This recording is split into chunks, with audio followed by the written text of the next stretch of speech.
Baik, terima kasih. Nama saya adalah Arpai. Saya pendidikan formal cukup lulus tahun 52, cukup lulusan SR, Sekolah Rakyat tahun 52. Setelah lulus Sekolah Rakyat, saya belajar bekerja nanam bunga potong plus dagang bunga potong, jual beli bunga potong. Saya pasarkan di Malang, alun-alun Malang waktu itu. Terus karena kendaraan itu masih susah, saya pakai kendaraan sepeda pancal waktu itu. Di rumah Bulukerto sana. Misalnya saya lahirnya Bulukerto. Itu pakai sepeda pancal ke alun-alun Malang. Itu berjalan sampai kisaran tahun 59-an. Terus tahun 60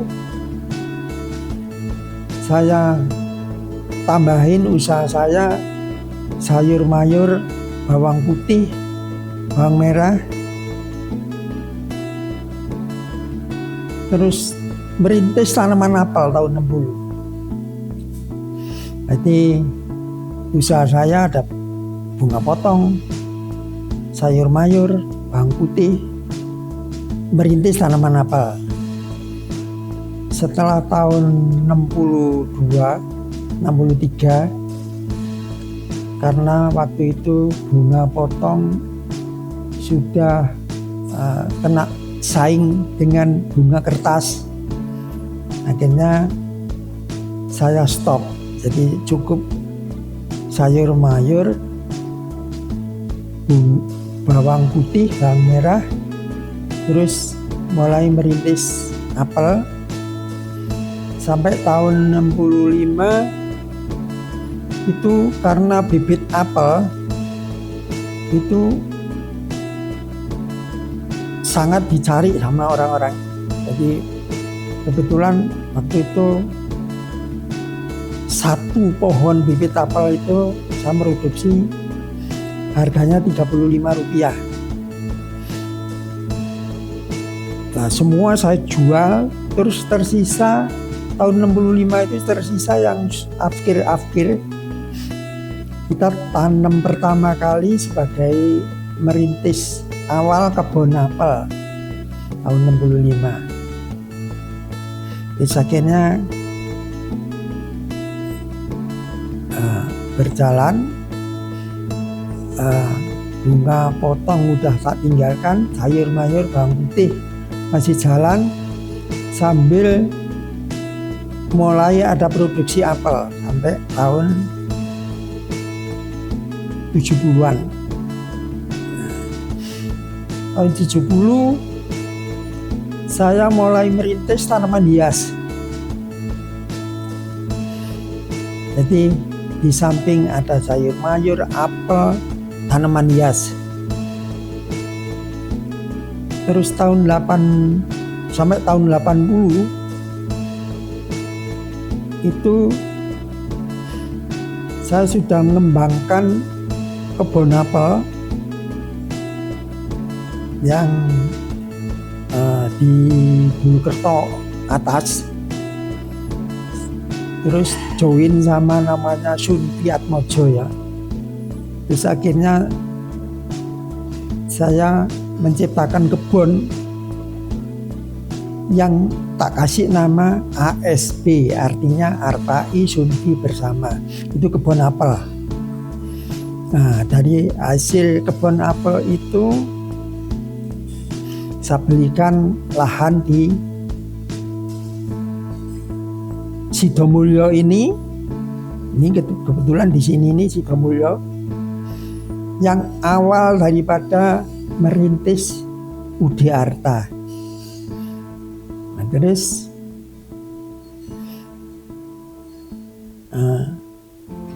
saya baca seperti sayur mayur, seperti bawang putih, termasuk apel, itu pasarnya seakan-akan dikuasai dengan pedagang. Jadi petaninya itu kurang penuh menguasai proses pemasarannya. Nah, itu awal saya bisnis bonsai tahun 80. Terus tahun berikutnya saya menciptakan Udi Arta ini, yang artinya AR adalah nama saya, Artai, TH, jadi Udi AR TH A. TH itu tanaman hias dan bonsai, terus A-nya itu apel, itu Udi Arta. Itu awal lahirnya Udi Arta itu kisaran tahun 85 pertengahan itu. Nah, terus dari situ saya udah membaca kalau apel itu ada masanya nantinya, karena makin lama apel itu populasinya, hama dan penyakit makin tidak terkendali. Karena di Indonesia ini masanya itu tropis, sehingga populasi hama dan penyakit nggak pernah terputus, terus menerus, dan semakin lama semakin kebal, resisten. Jadi proses penggunaan pestisida dan sebagainya itu semakin, dosisnya semakin tinggi, intervalnya semakin rapat, sehingga biaya produksi apel itu semakin tinggi. Terus apelnya semakin lama pasarnya semakin kalah dengan apel impor, karena ada apel impor itu. Jadi dari situ saya berpikir, kalau saya sebagai petani kira-kira menciptakan komoditi apa yang di situ saya memproduksi, di situ pasarnya pula, dan di situ saya mengendalikan harganya sendiri. Itulah bonsai yang saya geluti sampai sekarang. Nah, terus tahun 91 kalau nggak salah, 91 atau 92, itu kebetulan ada customer dari Eropa yang namanya Edu de Groot. Nah, di situ saya berkomitmen untuk kerjasama untuk nyuplai bonsai yang diekspor ke Eropa sampai sekarang. Jadi tahun 91-92an itu awal kita sebagai supplier bonsai. Tapi perjalanan waktu ada krisis global tahun 98, terus ketambah lagi COVID baru-baru ini, itu volume dikurangi, interval dikurangi juga. Mungkin hanya mempertahankan komitmen. Jadi sampai hari ini pengambilan dari yang dipasarkan ke Eropa itu semakin sedikit dan setahun hanya sekali. Nah, terus tahun 98 yang mana waktu itu krisis global yang merawat apel itu rasanya sudah gak nutut karena produksi semakin menurun, populasi hama dan penyakit semakin tidak ekonomis kalau ditangani betul-betul. Terus produksi apelnya menurun dan harganya semakin murah. Terus sepakat kebun apel saya mau tak jual, yang mana sampai tahun 2013 baru laku. Terus sampai hari ini saya hanya fokus ke bonsai dan tanaman hias. Apelnya sudah saya tinggalkan karena sudah enggak nutut. Kalau diteruskan pasti rugi. Nah, mudah-mudahan bonsai ini semakin lama semakin banyak penggemarnya dan pasarnya semakin ramai, karena saya berharap generasi-generasi berikutnya juga paham dengan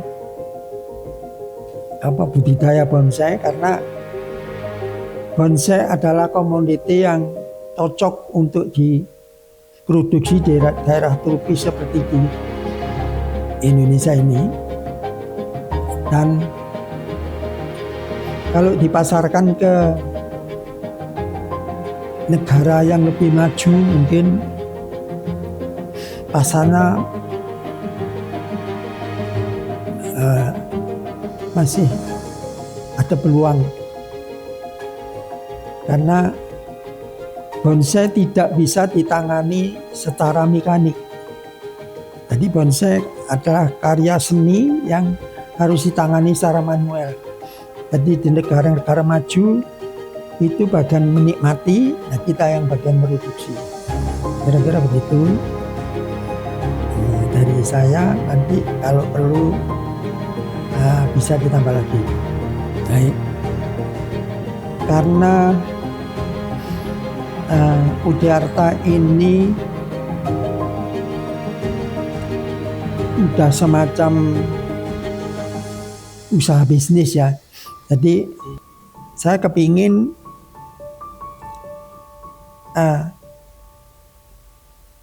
semua tamu yang membutuhkan, yang mencakup kebutuhan bonsai itu saya siapkan, termasuk pupuk bonsainya, termasuk media bonsainya, termasuk kawat untuk membentuk bonsai atau gunting-gunting untuk memangkas bonsai. Dan gak kalah pentingnya, sampai hari ini pula saya secara gak langsung mencetak generasi-generasi yang paham dengan bonsai. Dan sampai hari ini pula banyak customer dari luar itu yang minta bantuan tenaga, yang mana setelah anak-anak bisa belajar selama di sini dan sudah bisa paham bonsai, itu ada kesempatan dipinjam ke luar negeri. Ya, ada kesempatan kepingin mendapatkan hasil yang lebih, bisa di samping di sana juga ada pengalaman. Juga harapan saya, jadi karena bonsai itu bagaimanapun, meskipun customer yang semakin banyak, tanpa ada trainer yang memadai, itu nggak akan sempurna nantinya. Jadi anak-anak yang belajar di sini itu secara nggak langsung saya bertujuan untuk mencetak trainer untuk bisa melestarikan atau merawat penggemar-penggemar bonsai di seluruh tanah air ini agar tidak jenuh, agar tidak kapok karena bonsainya jadi rusak. Jadi agar mereka bisa terawat terus, karena saya berusaha mencetak trainer secara nggak langsung.